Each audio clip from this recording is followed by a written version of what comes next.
Big Ten title game. Back to throw, straight drop.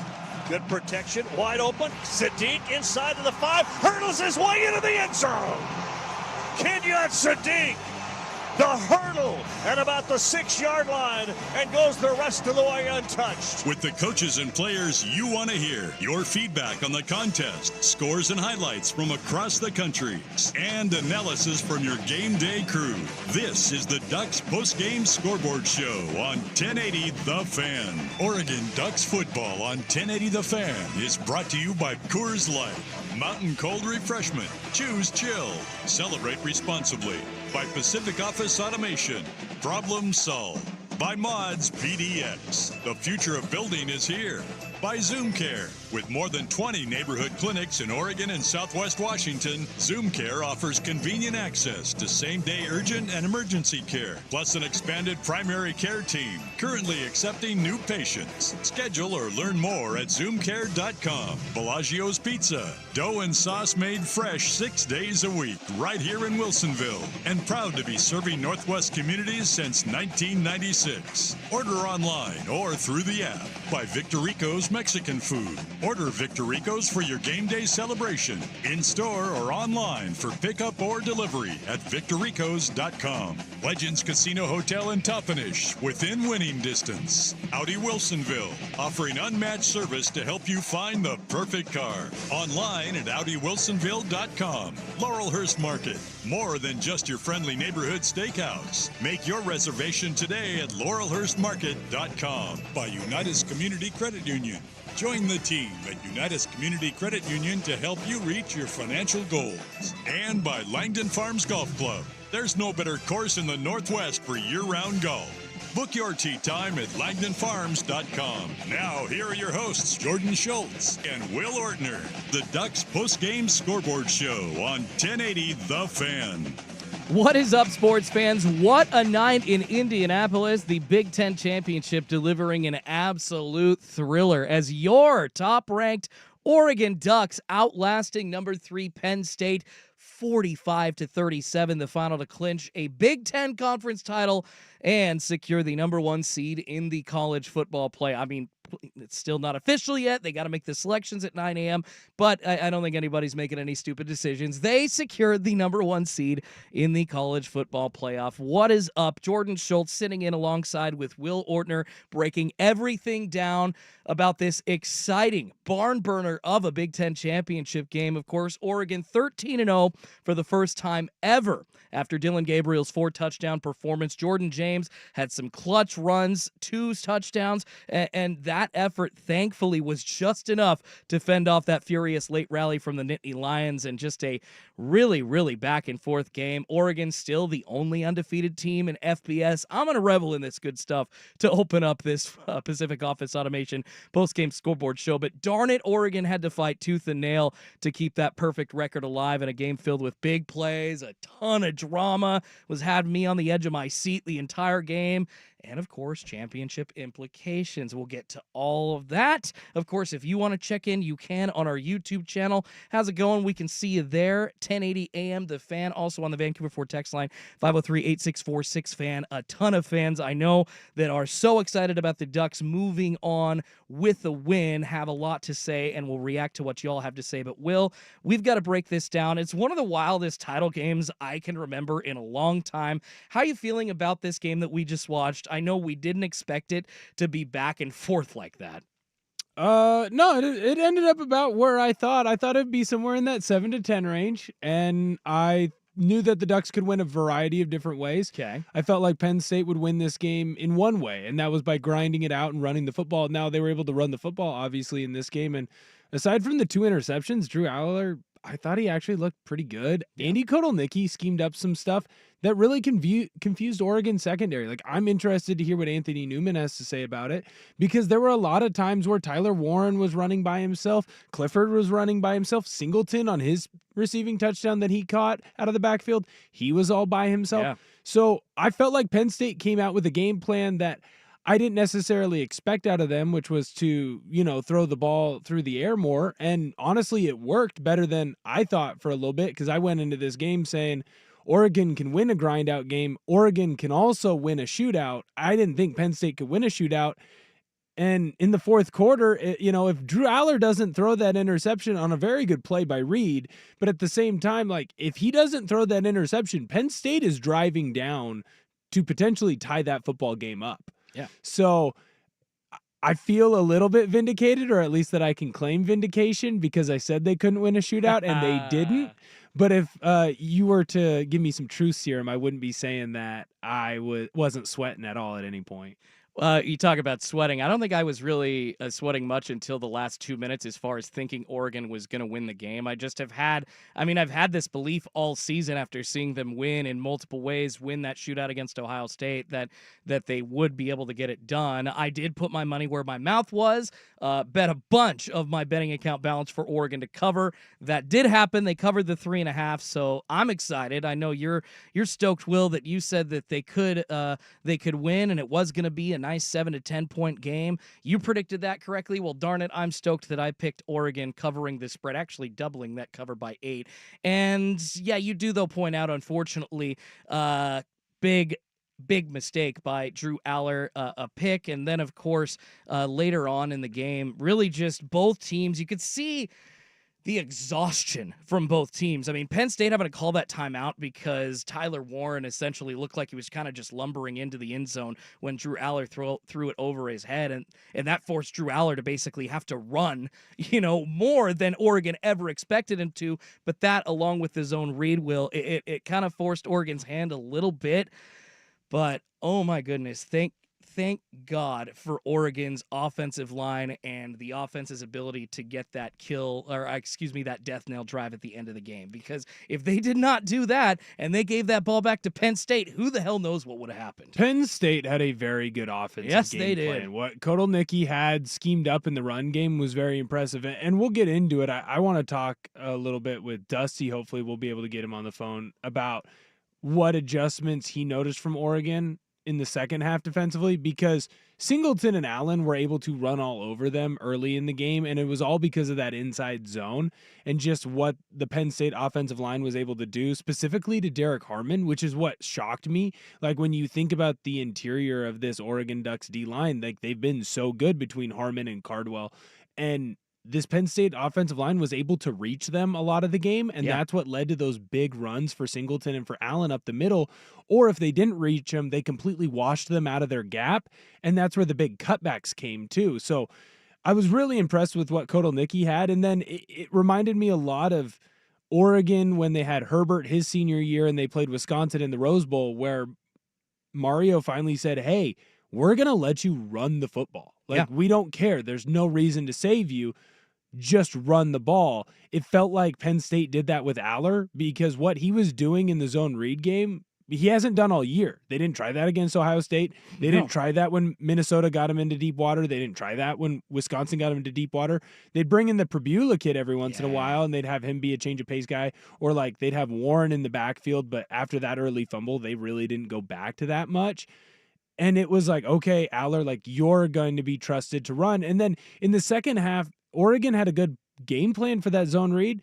And so then when it came to obvious passing situations, Aller realized they didn't have a spy on him, so he would just take off if everyone was covered. I was impressed for the most part with what he did in that game. He had a 50-50 ball that didn't go his way at the very end of the game on a shot play that you might not necessarily have to take, but I kind of understand why he did. He had a really bad first interception. That ball was behind the wide receiver. You can't put it behind the wide receiver. Otherwise, I actually feel like Penn State's offense had a much better game plan and executed at a much higher level than I would have thought going into this game. Wholeheartedly agreed. I was wrong. I thought it was going to be like more Oregon v. Michigan, where they beat Michigan by 21, 27, not like Oregon, Ohio State, where it was basically coming down to the last few minutes. A couple of comments. We're going to get to Anthony Newman here in just a couple of minutes. A couple of comments on the YouTube chat. Kirk says PSU never really that close, but PSU Jim says Dylan Gabriel and Tez Johnson and the Oregon O-line won that game for the Ducks. You know what? I think that PSU Jim is right, and I think Kirk is actually wrong. I think PSU is a little bit closer than some people think, and we want to ask Anthony Newman about that coming up next on the Pacific Office Automation Postgame Scoreboard Show, continuing to break down Oregon's Big Ten championship game win over number 3 Penn State, 45-37. But first, it's time for a Ducks Game Day weather report every 10 minutes. It's brought to you by Victorico's Mexican Food. Order Victorico's for your game day celebration in-store or online for pickup or delivery at victoricos.com. Here's Will Ortner. Thanks, Jordan. It's 44 degrees right now in Portland. It's supposed to be about 45 degrees tomorrow as well. A little bit of rain. Bellagio's Pizza, Northwest owned and operated since 1996.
Scoreboard Show on the Odyssey app and your home for Ducks football. 1080 The Fan. Pacific Office Automation. Problem solved. Let's go, Ducks. Yeah, baby, your Oregon Ducks getting the Big Ten championship game win over the number 3 Penn State Nittany Lions, 45-37. Jordan Schultz and Will Ortner here breaking it all down. Buckley actually hosted the pregame show. Dirt was sick, so Buck moved to the pregame show, and I slid into the hosting slot for this show. So obviously moving some stuff around. Y'all are used to hearing Buck right now. But one guy that is on tonight and that was also on our pregame show is one that you are always used to hearing from, former Duck and NFL stud Anthony Newman, joining us here on the Pacific Office Automation postgame show. Anthony, oh my goodness. I mean, let's just take a minute to celebrate, to revel in the fact that Oregon is 13-0 for the first time ever, and that Oregon are the Big Ten champions in their first season in the conference. I cannot believe it. How are you feeling about that, Q? Oh, how am I feeling? It's a great feeling. I mean, think about this. Oregon goes into this conference, the new kid on the block. No one likes them. Everybody's like, Oregon, you guys are you're soft. You know, you're fast, but you're soft. Yeah. You go in, you beat Michigan, Ohio State, and Penn State. And you run the table. Are you kidding me? Come on, they don't like us now. They don't like the Ducks now. That's just that's a great feeling, man. That's outstanding. Anthony, obviously, Warren was going to have a big game today, but it felt like Wallace and Singleton out of the backfield had a big game as well when it came to getting lost in the secondary. I thought Kotelnicki had a great game plan offensively to kind of hide Warren at times from Oregon's secondary. What were you noticing in the first half that led to a lot of touchdown drives for Penn State that Oregon stopped allowing to happen in the second half? Well, here's the difference. This is the first time that I've seen Oregon secondary and even linebackers have a lot of just missed assignments, yes, broken plays, not covering guys, confused. Penn State does a great job of window disguising everything, different formations, things that you haven't seen before. It's almost like they want to trick you every single play. And it's hard. It's hard to defend because you can't defend everything as a defensive player. It's impossible. This game is made for the offense to win. And so you're in a disadvantage as the defensive guy. I saw a lot of broken coverages. I mean, a lot guys running down the field wide open and matchup problems. You know, when you have a middle linebacker on a running back out of the backfield wide open, and Bossa was trying to cover him, but you can't cover a guy that's got 20 yards running at you. And what? How do you cover him? You can't. So I know that was a hard game for that defense to try to figure out what the offense of Penn State's doing, but they did enough. That's what you have to do. You did enough. And here's what happened. The Oregon offense showed up. That's what helps the defense. The Oregon offense showed up, and Penn State couldn't stop the Oregon offense. No kidding. Thank goodness they could not. But quickly, Anthony, on Oregon's defense, it was like a lot of plays up the middle that it seemed like Oregon was allowing the entire game, like a parting of the Red Sea, it looked like at times for me. Is that just because of the presence of, in my mind, a top 5 skill player in college football in Tyler Warren, or are Ducks defenders just not talking when they should? What happens in the breakdown of communication there, or, trying to contain such a great player? The key, I got a little upset watching this game. You have to know where number 44 of Penn State lines up at. You have to know where he lines up at. And if you don't know, then you haven't done your homework as a football player. And, yes, they might line up in an odd formation. All of a sudden you're looking at the tight end. He's lined up as a tackle, offensive tackle. Yeah, but he's still eligible because he's running downfield to catch the ball. He's wide open, and the quarterback missed him. So the Oregon defense didn't do enough communication of understanding, hey, 44 is over here. Let's watch him. He can't run a seam route right down the middle of the field and no one be around number 44. That can't happen. And I know Tosh Lapoy, the defensive coordinator for Oregon, I know he's going to look at that going, guys, what are we doing here? What are we doing? But I say this again. The offense for Penn State is hard to defend because they do a lot of window dressing, a lot of different formations, it's hard. It's misdirection. It's confusing. What was Tez doing that allowed him to get open so much? He has 11 catches on the day. The next closest person to him is Jordan James and Tez Ferguson with 3 catches. What was he doing where he was constantly open? Sometimes it's real simple. When my dad said he was watching me play football when I was real little, and I was a running back, and I was getting to the outside. I was running around the outside, and I was taking it for 60, 70, 80-yard touchdowns. And he would hear the parents of the other team yelling, "Don't let him outside." And my dad would say, "They're not letting him outside. They can't stop him from getting outside." Tez Johnson, you can't stop him. You can't cover him because he's faster than you. He's a better receiver than you are a DB. It's that simple. It's not about schemes, not about X's and O's. It's this dude is better than that dude, and you can't cover him. That's what it was tonight. I love that answer, Anthony. Tez Johnson, obviously better and faster than Penn State. I guess I'm going to wrap this up then with a question about Oregon overall.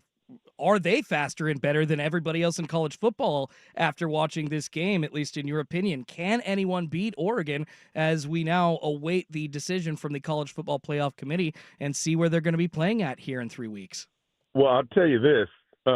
Oregon could beat anybody. After watching, Georgia play and Texas play today, come on. Please. Yeah. I mean, Georgia doesn't have a defense anymore like they used to. They don't have a running game anymore like they used to. And Texas, they were just confused. They didn't. Look, Oregon can play with anybody if they don't beat themselves. Now, and I want to give Penn State a lot of credit. They are a very good football team, as Ohio State. I mean, but I think Ohio State is a little bit more beat up at the offensive line, so it hurts them. Penn State can beat anybody, but they just lost tonight to a better football team, and that's Oregon. And Penn State is most likely, even after this loss, going to be somewhere in the college football playoffs. So who knows? Might have to see him again. Anthony, really appreciate your time. Thank you for coming on, celebrating this Ducks win with us. I cannot believe that they are 13-0, but just really excited to have your knowledge and talk to you more on Ducks Roundtable on Monday about their plans going into the college football playoff. Thank you, Anthony. Hey, I can't wait. I look forward to it. Yeah, I appreciate you. Wave at him as he goes. Former NFL analyst and former Duck stud Anthony Newman coming on here to the Pacific Office Automation Postgame Scoreboard show on 1080 The Fan, breaking everything down about Oregon's 45-37 win over the Penn State Nittany Lions. We're going to come back, talk some more defense. I was very concerned about the confusion on the defensive end for Oregon, basically the first 3 quarters of the game. Will and I are going to talk a little bit about that, but first it's time for Ducks Game Day Weather. It's every 10 minutes, brought to you by Victor Rico's Mexican Food. Order Victor Rico's for your game day celebration in-store or online for pickup or delivery at victorricos.com. Here's Will Ortner. Thanks, Jordan. It's 44 degrees right now in Portland. Looking at tomorrow's forecast, looks like it's going to be about 49 degrees and rainy in the Portland metro area. If a Coors Light is enjoyed in the evergreen forests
sports leader, 1080 The Fan. Pacific Office Automation.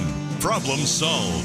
Schulte and Will here breaking down everything about Oregon's win over, I was about to say Portland State. Some people comparing PSU, Penn State to Portland State in the YouTube chat. Over Penn State in the Big Ten championship game, 45-37 the final. If you want to check in on the YouTube chat, you can. Also on the Vancouver Ford text line, actually saw a pretty fun text that pointing out about 10 minutes ago, the only team ever to beat OSU, Ohio State, University of Michigan, Michigan State, and Penn State in a single season.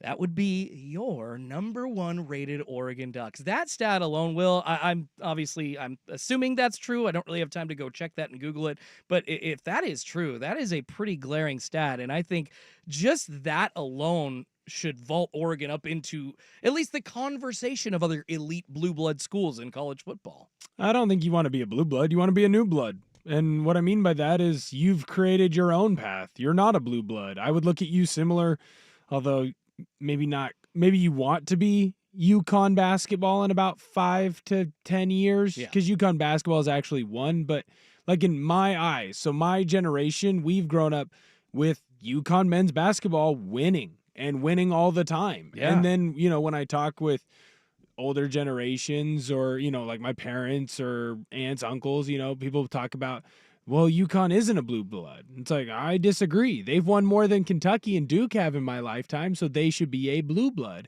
And I think that obviously Oregon has to win. They haven't done that yet. But there is something to be said about being a part of that new blood. Like if you ask someone who's probably in their 50s, they remember when Oregon sucked. They remember when, the only wins Oregon or Oregon State were getting were against each other. But for most of my lifetime, Oregon's been the power, whether it was in the Pac-10, the Pac-12, or now the Big Ten. I tweeted it out. Oregon beat Michigan, Ohio State, and Penn State all in the same year. It's the most impressive Big Ten season for a team since when? When's the last Big Ten champion that wasn't Ohio State, Michigan, or Penn State? You have to go back a ways, I think. Right. So Oregon did something where they took the three traditional powers of a conference, and in the first year that they were in that conference, they beat them. And they beat them comfortably. It's a very impressive year. This is so far the best regular season that Oregon Ducks football has ever had. It's pretty awesome reveling in this just as a fan that sat through some disappointing, like almost theirs over and over again, seeing Oregon get to 4-0 against beating Michigan, that massive upset in the, I think 2004 after Joey Harrington left, led by Jason Fife, kind of hoping maybe Oregon was going to get to that next point in their program. Not quite. Then in the early 2010s, when they went to the Natty, didn't quite beat Auburn. Then they lost again in the Natty to Ohio State a few years later, got their ass kicked. And then in 2019, kind of wasting a season with just a Rose Bowl appearance in Justin Herbert's senior year. The fact that they're there now, because they aren't there yet. The fact that they have a chance to get there now with such a star-studded roster, too deep everywhere, it's something that I need to sit here and I need to be really happy about and highlight. Well, the most important thing about this team, and if you're a Duck fan, you should be reveling in tonight. This is impressive. What you have done so far, it's the most impressive season that you've had in school history. You went into a new conference, and while I love the Pac-12 and I'm going to defend it even though she's dead, it's a tougher conference, at least at the top. Mm-hmm. And you went through a tougher schedule than you've ever had before. You played 3 playoff teams this year. Yep. You played Boise State, you played Ohio State, and you played Penn State, and you beat them all, right? And you should be happy. You should be excited. And the difference between this team and the Mariota Mark Helfrich team, and the difference between the Darren Thomas Chip Kelly team. Yeah. The Darren Thomas Chip Kelly team won because you were ahead of everybody in the go-go offense. You were running the blur offense and scoring in a minute, back in a time where people still thought you had to huddle always. So you were ahead of the game. Once the game caught up, Chip wasn't going to win in that way. Mark Helfrich was able to win because he had Chip's roster. The game hadn't fully caught up to the blur, but it was pretty darn close, and you had a truly special player in running your quarterback position. No offense to Dylan Gabriel. He's a very, very good player. He is not Marcus Mariota. Nope. I would not say that you have a truly transcendent player on this team. The difference is you have elite talent throughout the roster in a variety of different spots. And so when you need to go and play a defensive battle, see Wisconsin, you have the horses to do that. Yeah. When you need to play an offensive game, see the game against Ohio State, see this game against Penn State. You were able to do that as well. When you've needed to win on the ground, you've done that. When you've needed to win through the air, you've done that. When you've needed your secondary to come up big, they've done it. When you need your D-line to get after the passer and stop the run, aside from today, they were able to do that. So you finally have a team that doesn't need smoke and mirrors to win it. You have a team that has the talent to do that, and that is the most exciting thing. All right, we've got to turn and burn and talk to somebody else that is probably just as excited as I am about this, and that is former Oregon Duck and usual host of the Postgame Scoreboard show, Ryan Buckley. He was on the pregame today. Going to check in with him, ask him about the defense. I know that Penn State ran a lot of zone read today, and Oregon's defense was confused by that. Will and I will also continue to talk about all things Oregon and their win over Penn State. And actually, I did tease us talking about some defensive stuff. We're going to get into that here as well. But first, we got to get to Ducks Game Day, whether it's every 10 minutes, brought to you by Victorico's Mexican Food. Order Victorico's for your game day celebration in-store or online for pickup or delivery at victoricos.com. Here's Will Ortner. Thanks, Jordan. It's 44 degrees and cloudy right now in Portland. Tomorrow it's going to be 49 degrees at the high. Looks to be rainy on Sunday. Your home for Oregon Ducks football is KFXX KWJJ HD2 Portland. Touchdown, Oregon. 1080 The Fan, an Odyssey sports station. We're back with a complete recap of today's game. Power running formation left. James, nope, yep. They're going to throw. Wide open. Touchdown, Sadiq. Left-hand front corner of the end zone. Penn State was playing run because Oregon showed power formation, and the play action got him. With the coaches and players you want to hear, your feedback on the contest, scores and highlights from across the country, and analysis from your game day crew. This is the Ducks Postgame Scoreboard Show on 1080 The Fan. Oregon Ducks football on 1080 The Fan is brought to you by Coors Light, Pacific Office Automation, Mods PDX, Victorico's Mexican Food, Legends Casino Hotel in Toppenish, by Zoom Care, Bellagio's Pizza, Audi Wilsonville, Laurelhurst Market, by Unitas Community Credit Union, and by Langdon Farms Golf Club. Now, here are your hosts, Jordan Schultz and Will Ortner. The Ducks Postgame Scoreboard Show on 1080 The Fan. What is up, sports fans? Welcome into another victorious edition of the Pacific Office Automation Postgame Scoreboard Show. Schultze and Will sitting in with you. Ryan Buckley actually was on the pregame show today. Dirt was sick, so we had to do a little bit of shuffling, but that means that we get to talk to Buck on the phones right now. And I know Buck, a former Duck and just a huge Duck fan, probably bigger than me, is reveling in this win just like I am. So, Buck, I got to ask you, how are you feeling after watching this game? We can get into the tumultuous first half and the third quarter, but that was just, what a win. Congrats to you as a fellow Duck fan. How you feeling as a Big Ten champion tonight, my friend? Well, I don't know that I've earned any congratulations. Oh, you have? Yes, congratulations all around. It was a great night to be a Duck. 13-0, Big Ten champions in a new conference, winning the new conference the first time out. It was a special night, and I also read the stat that Oregon is the first team ever to beat Ohio State, Michigan State, Michigan, and Penn State all in the same season. Never happened before. And so the Ducks have done that. They've added that to their resume. They get the first round bye. It's smooth sailing right now. And honestly, hats off to Penn State. They were way more formidable than I thought they were going to be. Their offense showed a dimension that we haven't seen from them this season. And Oregon was able to do enough offensively to stem the tide and enough defensively to just hold on at the end. And I love it. I'm feeling great.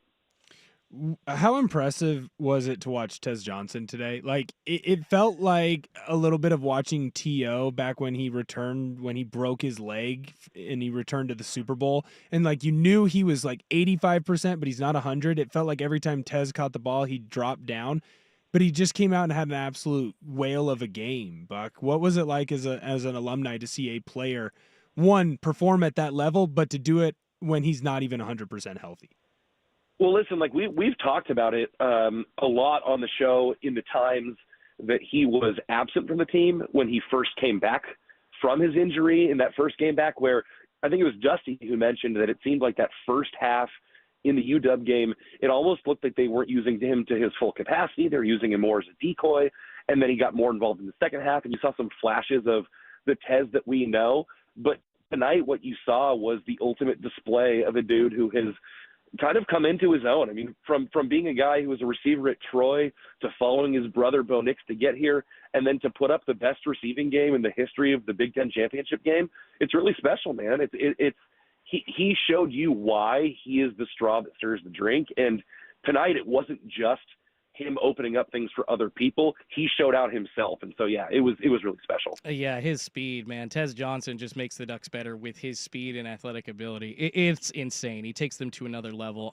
That was a great thing for Oregon. One thing on the not so great side, their defense. I mean, neither defense was that great, but I don't think people expected Oregon's defense to give up so many points. So how did you feel watching in the first half, especially when like Oregon looked confused? They almost looked like they A, didn't know where Tyler Warren was at times, and B, didn't even know where to line up pre-snap. I was not expecting Oregon to be so thrown off, Buck, and I don't know if you were or not as well.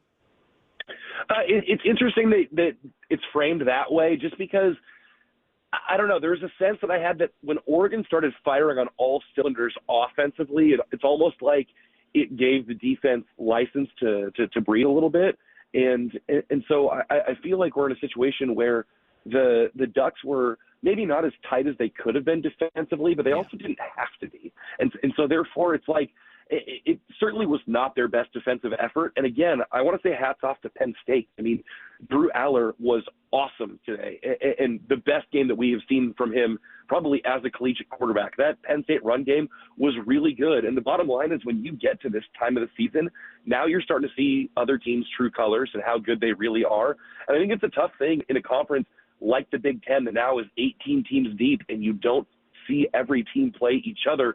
You don't really know who everyone's best is. And so as much as I would like to say, I wasn't pleased with the Oregon defense today, I think what ended up happening is we ended up seeing a side of Penn State that they didn't really get a chance to show people most of the season, or that people thought when they put it up on other teams wasn't that impressive. And they did it today against another really good team and made you say, wow, there are a couple really legit teams in this conference. So Oregon's defense certainly did not play as well as I expected them to. I thought the pass rush was going to be a lot better. The fact that they weren't able to get home, and the discrepancy of course, when you have 10 sacks a week ago and then you have so few today, it's a little bit more glaring. But they came up with what they needed to at the end of the game, and hats off again to Nico Reed, because he's been picked on at times this season, and he comes up with a massive pick at the end of the game in one-on-one coverage. So you weren't staunch the way you've been all season long, but you came up with big plays when you needed them.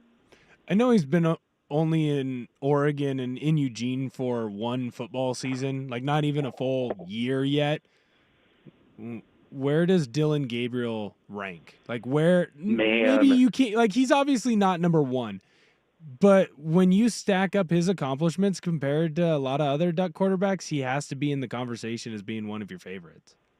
It's really special. I mean, it's hard to, as a fan, maybe say that you have as much stock invested in the guy who's been there for a shorter period of time, but we're now entering this new age of college football where the musical chairs is a very real thing, and the best players get shuffled around a lot. And as a Ducks fan and someone who gets to work on this team, like it was an excitement and a surprise to find out that, whoa, we get to go from Bo Nix to Dylan Gabriel. That seems like a really nice transition. And there were times where maybe it felt a little bit bumpy, but for the most part, across the board, that guy has been – even when you take away some of the warts or the issues with red zone interceptions and things like that I know we've talked about, Will, the guy has been an absolute leader, and he has followed in that same mold as his Hawaiian brother, Marcus Mariota, in that, like, it feels like it's more to him. It's more than just football to him. It's leadership, it's brotherhood, it's togetherness, and that's something Dan Lanning is preaching, and it's something that it feels like Dillon Gabriel really brought to Eugene with him, that importance, and I think it's reflected in the connectivity of the offense. Those guys are firing together right now, and a lot of that is testament to Dillon. I mean, he seems like the kind of guy, we haven't had the chance to talk to him directly, but that is the ultimate leader, and he leads by example. He leads with his words, and Oregon's really, really lucky to have him. He might just be the guy to lead them to their first national championship. We'll see about that. 283 yards, 4 tutties today. Probably one of his best games, if not his best game as an Oregon Duck when it mattered most. Buck, appreciate you, man. It's getting late. We'll let you go celebrate this Ducks win with the fam, with the friends, and we'll talk to you on Monday for an edition of Ducks Roundtable, a Big Ten championship edition of Ducks Roundtable. You can't call it a college football playoff edition yet because they got 3 weeks Not now. yet. Yeah, no, this is I'm loving this. You know baby. what? On Monday we will have our bracket, so we will at least know one of two opponents that Oregon will be facing, and I can't wait to see how this whole thing shakes out. I'm fired up about tonight's results and about the future. You guys have a great day. Yeah, you too, Buck. Appreciate it. Wave at him as he goes. 1080 The Fan, host of the Pacific Office Automation postgame scoreboard show. Ryan Buckley checking in, celebrating this Ducks win over Penn State, 45-37 in the Big Ten championship matchup. And of course, we'll be talking about that with him on Ducks Roundtable, and Anthony Newman, Will Ortner, and I all be here on Monday. But coming up next, wanted to talk a little bit about the defense. I teased it a couple seconds ago. Wanted to ask Will Ortner about Oregon's D struggling with the zone read today by Penn State. We'll get to that coming up, but first it's time for another Ducks Game Day weather report. It's every 10 minutes, brought to you by Victorico's Mexican Food. Order Victorico's for your game day celebration in-store or online for pickup or delivery at victoricos.com. Here's Will Ortner. Thanks, Jordan. It is 43 degrees right now in Portland, partly cloudy. On Sunday, it's going to have a high of 49 degrees and a little bit of rain in the Portland metro area. When the game goes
Pacific Office Automation Postgame Scoreboard Show on the Odyssey app and Portland's sports leader, 1080 The Fan.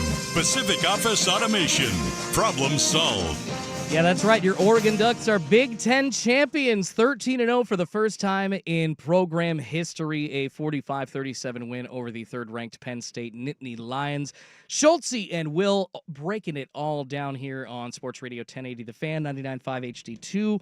And YouTube as well, 1080 AM The Fan and the Odyssey app. Will, I wanted to ask you, though, Oregon did struggle quite a bit on the defensive side of the ball today. We've kind of highlighted that neither of us really – you expected a game, like a 7 to 10 point difference. I expected Penn State to take the air out of the ball. Okay. I did not expect Penn State to put the ball in Drew Aller's hands the way that they did and throw the ball 39 times in this game. And outpace Oregon on offense. I expected this game to be a lot of handing the football off, much like when Penn State plays Ohio State. It's almost like Penn State thought that they could keep up or attack the Ducks in a certain way. And here's the thing, they were. But the reason that Penn State was able to find open receivers against the Ducks, I didn't feel like the receivers, maybe aside from Tyler Warren, beat the Duck DBs. Yeah. They were schemed open. Mm-hmm. And Kotelnicki went into his bag and found different ways to get guys open. He didn't do that against Ohio State, or Ohio State handled his motions and his shifts better than Oregon did, and I don't know which one, right? Yeah. The other thing, and what you want to get into is the rushing attack that worked so well. I mean, obviously, Allen and Singleton, they have 24 rushes combined. They have 230 yards together. I got to eat a little crow on that. I said that Oregon, I've already stated at this show, would be like Oregon v. Michigan today. It was like Oregon v. Ohio State versus Penn State because it was like seeing Quinshon Jenkins and Travion Henderson 2.0 against Oregon today. I disagree. I think it was much more impressive. Look, there you go. Agreed. On how they ran. Because when I look at that Ohio State game, Jenkins has one big run. Yeah. Henderson has one big run. And when you look at their stat totals, it's because of one big run. The difference for Allen and Singleton, they had multiple explosive runs. I mean, Singleton had a 41-yard. There Allen was 30 yards. There was a point where Singleton and Allen were averaging about 11 yards a rush. What Penn State was doing was they were running at the start, it was an inside zone. And so what the running back is doing, Allen or Singleton, is they are tracking the center's hip. Yeah. And then basically that whole play hinges off of what the backside guard does. If the backside guard is able to reach and pin inside the backside defensive linemen, so Harmon or Cardwell, if they're able to pin them in, Singleton or Allen's going to hit that right up the middle. And so it's going to look like an A-gap dive. If they're not able to pin that and reach that defensive lineman, they're going to wash them by. And so then he's going to bend it all the way back across the grain to where it looks almost like a counter type play. The beauty of zone is there's no true hole. You just try and find the opening. The difference between outside and inside is where you're tracking and who you're reading. And in that play, you're reading your center to your guard. Yeah. And so basically what they were doing is they were just killing the Ducks on that zone path. And then when the Ducks finally seemed to get in the right spot to where they weren't getting killed on the zone, that's when the zone read with Aller came in, and Aller started killing them. He could really ride that mesh point and really take a long time before he pulled the ball or gave the ball to the running back. And that made multiple times where linebackers just had to get stuck. The one that sticks out in my head, it was a 3rd and 3, and it led to a big Singleton run. Yeah. But the read player is Betcher, and Betcher just gets frozen. He's in the right spot. He's in a position to where he can play the running back or he can play Aller, but he has to wait for so long, and Aller rides it for so long to the point where Aller's almost taking shuffle steps with it to now by the time he hands the ball off to Singleton, Singleton has a full head of steam and he's 2 steps ahead of Betcher, and Betcher from a dead stop has to then change his angle. And so instead of being able to make a play on it where he's making a play in the backfield, he's now lucky if he makes a play 3 or 4 yards down the field. So I was really impressed in Drew Aller's ability to be that zone read quarterback because he's never shown it.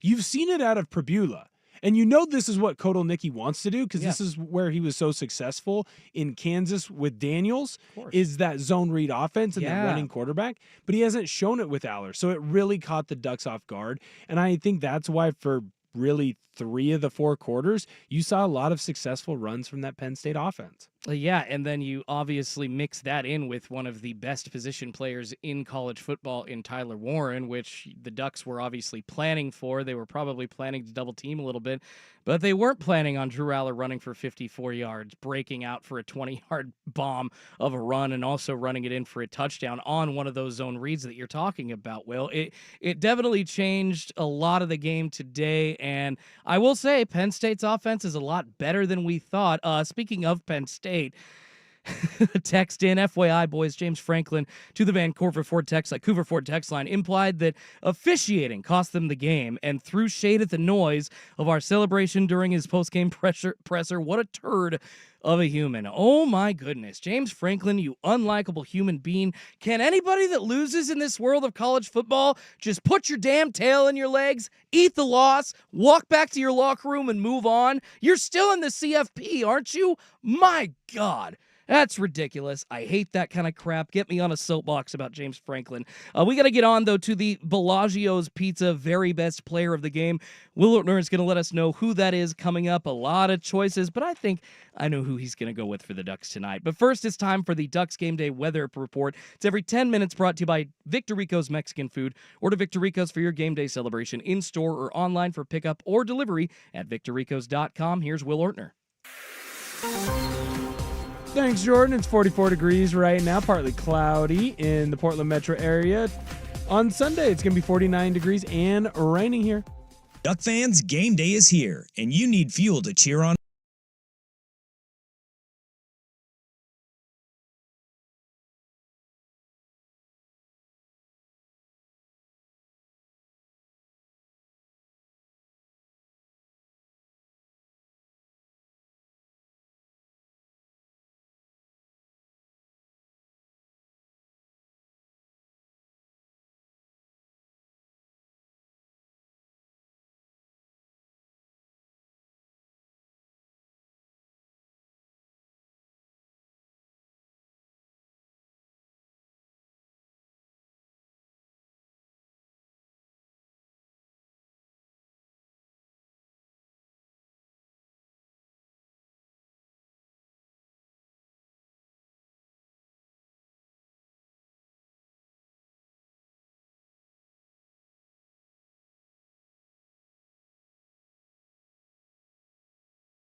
80 The Fan.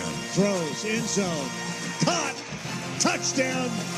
Trayshawn Holden with his 7th touchdown reception of the year. It's time for the Bellagio's Pizza Very Best Player of the Game. Pay attention. Our expert panel will select the very best player of the game. And when you hear the Text to Win cue in the noon hour of Monday's Danny and Dusty Show, you could win a free pizza from Bellagio's.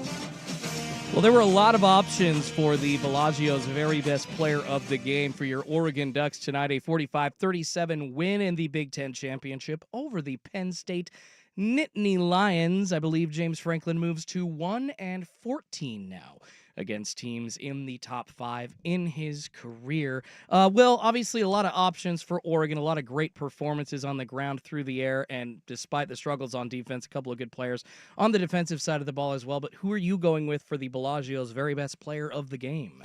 Well, the thing about the Bellagio's very best player of the game is I usually try and have a zig to it, right? Like you go into a game and, hey, yeah, Dylan Gabriel was the best player in this one, but I thought that Mateo Uyunglele had a great game as well, and he doesn't get enough shout-outs, so I'm going to shout him out. Or, like, the one that I remember is last week against UW, Terrence Ferguson, he breaks the record for most receptions as a Ducks tight end. Yeah. So it's like that's a great time to make him the player of the game. And I don't want to pile on with what other people say because I'm my own person. I want to lead from the front. I don't need to be a sheep. I'm not a sheeple. I am a lion, and I'd like to lead from the front like lions do. Unfortunately, the performance from this player is just so much greater than any one man. And if I tried to give it to anyone else, and trust me, I really want to give it to Dylan Gabriel. I want to give it to him. He only had 10 incompletions on the day. He didn't throw a single interception. He had 4 touchdowns, 283 yards. He added another 17 on the ground. He was impressive in the pocket to the point of I felt like Penn State actually got a lot of pressure on him in this game, and not just from Abdul Carter, who was the one that, in my eyes, was the big, you have to have a focus on Abdul Carter and his pass rush. And I felt like Oregon's O-line actually did an okay job against him. It was the other pass rushers from Penn State that were getting after Dylan Gabriel, and his ability to move in the pocket and buy time before he finally threw the ball or before he ran. It's really second to no one right now. And it never felt like when he was running to run. It was, I'm running, looking downfield until the very last moment. If someone pops open, I'm going to throw it to him. And Tez Johnson all freaking game long popped open. He had 11 catches. The next person on the team in catches had 3. You had 22 receptions in this game. Tez Johnson had half of your receptions. You had 283 yards. Tez Johnson had 181 of them. You had 4 receiving touchdowns. Well, look, Tez only had one of those. But he had the longest play of 48. Your next 2 long receptions, if you combine them, equal that 48. Yes, they Sadiq had 28, and Ferguson had a catch for 20. Tez Johnson is the player of the game. He's the player of the Big Ten Championship. And here's the thing, Jordan. He's only going to get healthier. Because you know what I saw a lot of him doing in this game? He was doing the Tyler Lockett. As soon as he caught the ball, he fell. Or as soon as he caught the ball, he ran out of bounds. And that tells me that he's not 100%. It tells me that he's probably closer to 80, 85. And if that's what he's able to do against one of the better defenses in the country at 80 to 85%, imagine what he's going to be able to do at 100 and what he adds to the Oregon offense that had looked weird against Maryland and had looked kind of stagnant against Wisconsin. All of a sudden, it comes back to life. And why? It's because number 15 is back on the field.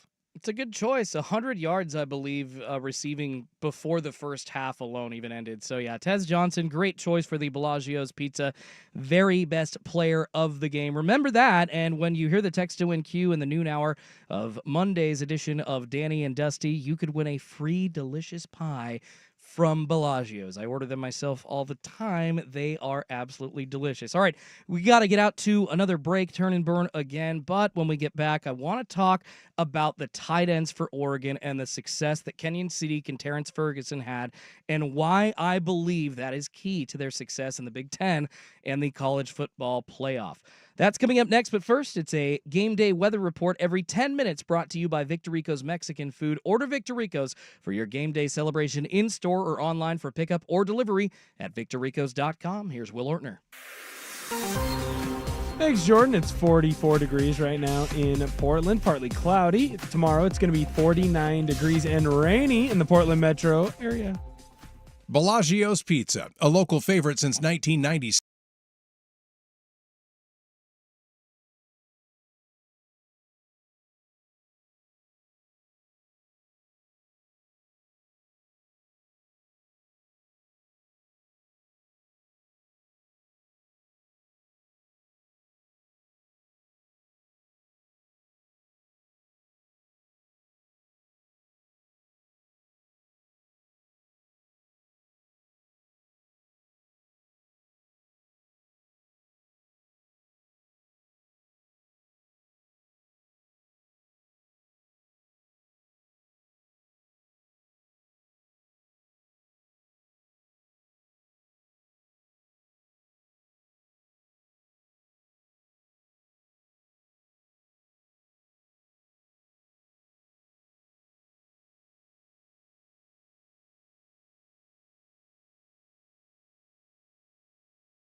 On the Odyssey app and your home for Ducks football. 1080 The Fan. Pacific Office Automation. Problem solved. That's right. We're your home for Big Ten champion Oregon Ducks football. They are the conference champions in their first season, moving over to the Big Ten, finishing 13-0, beating the number 3 Penn State Nittany Lions earlier tonight, 45-37. Jerry Allen, Mike Jorgensen had a great call. It was a back-and-forth game, but one of the reasons that Oregon was able to get the win, and something that I want to ask you about, Will, and something I've been talking about all season that they need to lean on, is the tight end position. The success today of Kenyon Sadiq and Terrence Ferguson, cannot be understated. Second to none, I feel like, the performance that those guys offered up for the Ducks. Of course, Sadiq had 2 touchdowns today, and he now has 2 touchdowns on the season, caught both of his tutties. In the most important game of the season so far in the Big Ten Championship, Terrence Ferguson had 3 catches for 30 yards and a touchdown as well. Will, obviously one thing that the Pac-12 compared to the Big Ten is less physical. You're moving from a less physical, quote-unquote, faster, more offensive-based conference into a more defensive, upfront, gritty, run-the-ball kind of conference in the Big Ten. So that's kind of, at least in my opinion, what Oregon needs to do more of to succeed. And in that gritty, big upfront game plan that I think they need to have, I would hope that you involve your tight ends a little bit more. You've got so many talented ones already in Ferguson, Sadiq, and Patrick Herbert, but they hadn't really to this point gotten them to the end zone. Use them in points like just, running that seam up the middle of the field, or running through that seam up the middle of the field where in the middle of zone defensive coverage, you can get that extra 10 yards that you need. And I wish that they would lean on them more, but until today, you really saw Will Stein calling to the tight ends for some big plays. And I think that was one of the huge reasons why Oregon got the win, and I hope they continue to do it going forward, Will. I think there was a mismatch that they found with Sadiq and with Ferguson early, because both of their big plays and their touchdowns are early in that football game. And then, of course, Ferguson has the big third down catch, where it's 3rd and long, and he runs right up the seam, and he catches the football with a defender right on him. I wouldn't say that it's that they don't use them. It's just more of, this was a team that they could take advantage of in the low red zone, and they did, right? Like, some teams are more susceptible to tight ends. Some teams are more susceptible to running the football. Some teams are more susceptible to wide receivers. And I think what Coach Stein does a good job of is understanding where those weaknesses are and then attacking them with his strength, right? And so that's why I think you saw Sadiq. They would bring him in a 12 personnel or a 13 personnel formation, which just means 2 tight ends or 3 tight ends, right? That's what the third number there is. And they would hide him in the backfield. He would play that sniffer position, and then he would leak out. So while they'd have all these crossing and meshing right in front of the linebackers, they'd have Sadiq at that tight end position, sneak out. He gets lost in man coverage, and now all of a sudden he's hurdling someone to go into the end zone. Terrence Ferguson, another one. That's a choice route right there that he's running in the end zone. He has the option. If the defender plays him to the outside, he can run to the inside. If the defender plays him to the inside, he can run to the outside. He just runs a simple out, and Gabriel puts the ball right on him before the defender can make a move, and he catches a tight touchdown. So I think it's more of just your quarterback being on the same page as your tight end in that spot, and that's why you were able to make it work. I think early on in the year, that might have been why there were so many interceptions in the low red zone. Okay. Dylan Gabriel thought he saw one thing. The wide receiver, tight end, thought they saw something else. One went inside, one went outside, and boom, all of a sudden now you're throwing interceptions. In this game, when you had to have it, you were both on the right page. You both went outside. So I think it was more of a matchup thing, but I wouldn't be shocked if we saw more Sadiq targets in the red zone. I wouldn't be shocked if we saw more Terrence Ferguson targets in the red zone. And I still think that when it's 3rd and 3 or it's 4th and 4 and you have to have it, it always seems to be Terrence Ferguson that's making that catch. Yeah, and on top of the catches today, Kenyon Sadiq had a huge block. It was basically a pull block to allow Jordan James to score one of his touchdowns. I think it was his 3-yard run that he came from the right side of the backfield all the way to the left and got the Penn State defensive end, I believe. And literally it was a 3-foot, 4-foot wide hole for Jordan James. Nobody was there. That was because of Kenyon Sadiq. All right, we've got to turn and burn again. Just a couple of seggies left on the Pacific Office Automation postgame scoreboard show. We'll take a quick look around the conference championship weekend scoreboard. Some big games today, all, of course, having implications, or most of them, on the college football playoff rankings, which the final ones get at least start to release at 9 a.m. tomorrow on the selection show. So excited to see that, but we'll get to the scoreboard of the day and see who got the win in those conference championships. Before we do that, though, it's going to be another weather report from Will Ortner. It's game day weather every 10 minutes, brought to you by Victorico's Mexican Food. Order Victorico's for your game day celebration in-store or online for pickup or delivery at victoricos.com. Here's Will Ortner. Thanks, Jordan. It's 45 degrees right now in Portland, partly cloudy. It is 49 degrees and rainy tomorrow on Sunday in the Portland metro area. Hey, it's Dusty. Victor Rico's just dropped new menu items.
Mistake of the ball game made by Penn State. This is the Pacific Office Automation post-game scoreboard show on the Odyssey app and your home for Ducks football. 1080 The Fan. Pacific Office Automation. Problem solved. Welcome back into the Pacific Office Automation post-game scoreboard show. Schultze and Will sitting in with you, breaking down Oregon's win over Penn State in the Big Ten championship game.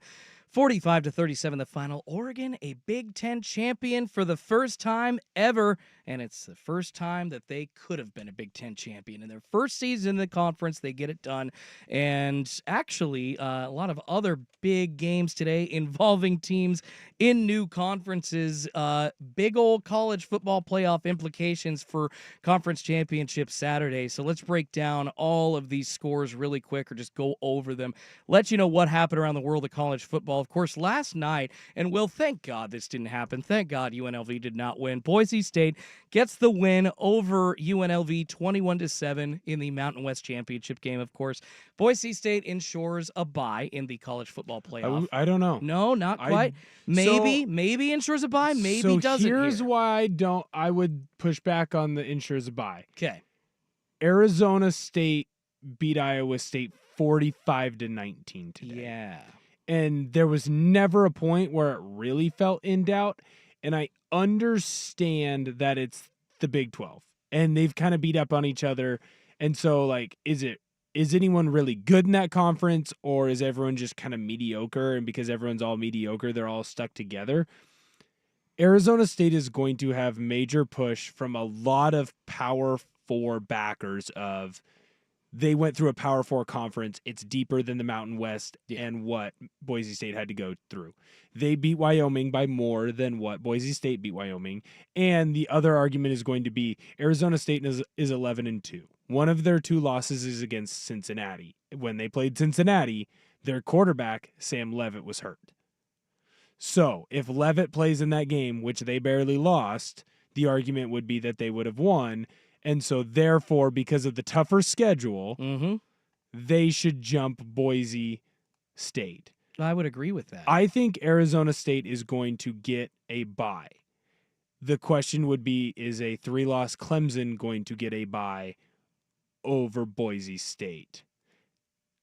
I think there's a world where Clemson gets pushed ahead because it's Clemson. Just like I think SMU might be out because it's Bama. Yeah, I mean, this is confusing to me because I thought that the Mountain West, they're not the Power 4 conference, so I didn't think that a non-Power 4 conference school could get a bye, but obviously I read the college football playoff ranking rules incorrectly because you weren't the only one. You can do that, which I literally thought, Power 4 schools get in, and it's kind of a at-large bid, for other schools, and nope, if you win the Mountain West, which has an easier schedule than all of them, you apparently have a shot at it. But no, I agree with you, Will. And actually, speaking of the result of another conference championship game, the Big 12 champions, Arizona State over Iowa State. Dilly getting it done. Sam Leavitt throwing for 220 yards, but the big performance was from Cam Scatterby, 170 yards, 2 tutties in their 45-19 win over Iowa State. So Arizona State mudding up the waters possibly with that Big 12 championship win. You mentioned the Clemson game that was being played at the same time as the Oregon-Penn State game. Clemson beating SMU on a last-second field goal. 34-31 the final. They are in, most likely, to the college football playoff. SMU is out from that ACC championship game. And then, of course, the other big one today, the SEC champions, number 5, Georgia Bulldogs over number 2, Texas. They beat them 22-19. Georgia in the college football playoff. Texas still in, Will? Is that going to be a thing, or a 2-loss Texas? Is that Texas is for sure in. Texas is for sure probably the 5. Okay, so they're going to be the 5, but not playing Oregon in this. If they get they will get a bye in this second round. They would be the 3rd round. Okay. Oregon wouldn't. Oregon is the one. Like, as much as I was teasing you that it was going to be Georgia before the show started, yeah, no, that's Oregon's going to be number 1. Georgia's probably 2, and then it's probably Arizona State, and then that's where the toss-up comes for that 4 spot of, is it Clemson, is it Boise State? I could see it going Arizona State. I think Arizona State's 3. Okay, sorry, you say they're 3. Gotcha. That's what I believe. Yep. Okay, and that's so fair. I could see a world where Clemson gets it, even though I actually do think Boise State should have it over Clemson. Now, the question will be is, who does Oregon probably look across from in that 8-9? I think it's going to stay chalk, and I do think you're going to see Tennessee or Ohio State. And I think the beauty of that, though, is because if it is Ohio State, the committee then gets to promote a true Rose Bowl. It's a true Pac-12 Big Ten Rose Bowl, that is a like real it's Rose Bowl. always been, and you can promote it as, this was the game of the regular season. It went back and forth, and it was 2 versus 3, and it was a war. And you can promote that war again in the granddaddy of them all, in the game that everyone's going to watch, everyone's going to tune into, everyone dreams about going to one day. In the Rose Bowl, I think they set that 8-9 matchup to be Tennessee-Ohio State. I think Ohio State has enough offensive firepower to get the job done against that defense. It's going to be a rock'em sock'em type of a game. It depends on how Nico progresses, but Nico has not shown against a top-tier defense that he can win, and you are going to get Ohio State-Oregon Part 2 Electric Boogaloo. I love it. I love all the answers finally going to be decided, too, at 9 a.m. tomorrow. We're actually going to find out 1 through 12 what the college football playoff rankings will be. But that is what happened around Conference Championship Saturday today and around the world of college football. We got to wrap it up, though, on the other side of the break. Will and I will give you our players of the game, get a little quick look ahead for Oregon in 3 weeks. But first, it's time for one more game day weather report every 10 minutes, brought to you by Victorico's Mexican Food. Order Victorico's for your game day celebration in store or online for pickup or delivery at victoricos.com. Here's Will Ortner. Thanks, Jordan. It's 44 degrees right now in the Portland metro area. Tomorrow on Sunday, it's going to be 49 degrees and raining. Hey, it's Isaac Robb for Window Nation. Tired of turning up the heater this winter?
Was it big? It was intercepted. Nico Reed with a tremendous pick inside the 20-yard line. He laid out. Home run ball by Aller going for broke, and Nico Reed played it perfectly. Inside coverage. What a great catch. Highlights, scores, and more. This is the Pacific Office Automation Postgame Scoreboard Show on the Odyssey app and Portland's sports leader, 1080 The Fan. Pacific Office Automation. Problem solved. Schulte and Will wrapping it up on the Pacific Office Automation Postgame Scoreboard Show. Number 1, Oregon over Penn State, third ranked in the country, 45-37 the final, to win the Big Ten championship and go 13-0 for the first time in program history. Will, know you already gave a Bellagio's very best player of the game, but I'd like to ask you, maybe if you can find another MVP, because there were so many today in the win over Penn State in the Big Ten championship game. I mean, you could look on the defensive side of the ball, still good performances, but who do you think is your player of the game, of course, other than Tez Johnson for the Ducks? It's DG. Dylan Gabriel went out, and when you needed him to have an all-time performance against Ohio State, he did. When you needed him to be his best self against Penn State, he was. In your most important games this year, who has shown up? The guy that you went out and you handpicked in the transfer portal, because that's what you did. Yeah. You had the option and you had the NIL backing. You could go get any quarterback that you wanted. If you wanted Will Howard, you could have got him. If you wanted McCord, you could have went out and got him. If you wanted to go get Cam Ward, you could have gotten Cam Ward. You did not. You said Dylan Gabriel is our guy. And a lot of people called him left-handed Bo Nix. And I think that was meant as a dig, but it really should have been meant as a compliment, because all he's done is come into Eugene. He's bonded with the guys. I mean, shoot, they did a whole thing on the game where they were saying he's going to be in Terrence Ferguson's wedding. He met Terrence Ferguson less than a year ago. That is so cool. Like, that's how invested. Dylan Gabriel bought a stupid minivan.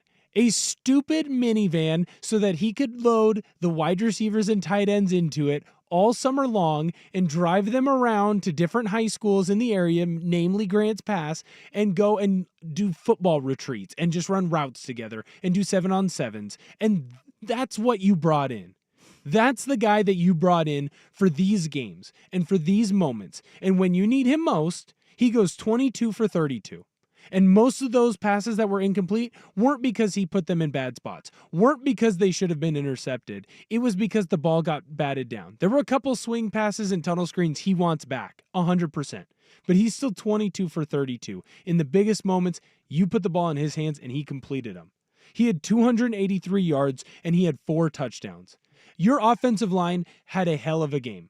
But that doesn't mean that D-line from Penn State didn't get pressure on Dylan Gabriel. And they did get to him once or twice.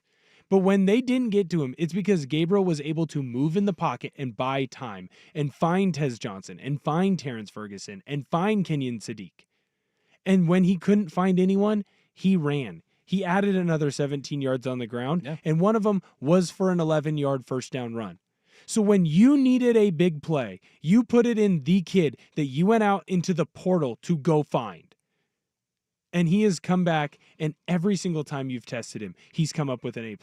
He has to be the game ball if you're not giving it to Tess. My game ball going to go to somebody that he threw the ball to, and that would be Kenyon Sadiq with his only 2 touchdowns of the season. But, of course, those touchdowns coming in the biggest game of the season for the Oregon Ducks. I said it a couple seggies ago, the tight ends need to be involved in this physical Big Ten that Oregon plays in now. So really stoked to see him and Terrence Ferguson both getting into the end zone. My game ball today going to Kenyon Sadiq for Oregon's 45-37 win over Penn State in the Big Ten Championship. And that is going to do it here on the Pacific Office Automation Postgame Scoreboard Show for yours truly, Jordan Schultz and Will Ortner. Ryan Buckley will be back for Ducks Roundtable on Monday night. We're, of course, going to have him. We're going to have Anthony Newman. I will be here. Will be here. We'll also have Dirt and Sprague back live at 6 a.m. breaking down Oregon's Big Ten Championship game win. But thank y'all so much for hanging out with us here on the radio, on the YouTube side, on Twitch. Anywhere you can watch on the Odyssey app, anywhere you can listen, we've loved having you. We really appreciate you listening and interacting with us. Make sure you stick around. Got ESPN Radio coming up next, and I'll be back tomorrow with Football Sunday. Ducks get the win 45-37 over the Penn State Nittany Lions. Will, thank you so much for doing all the heavy lifting, pulling double duty today. For Will Ortner, I'm Jordan Schultz. Have a great night, everybody. Let's go Ducks. A great win to celebrate here on the Pacific Office Automation Postgame Scoreboard Show. Good night. This has been the Pacific Office Automation Postgame Scoreboard Show, brought to you by Coors Light. Pacific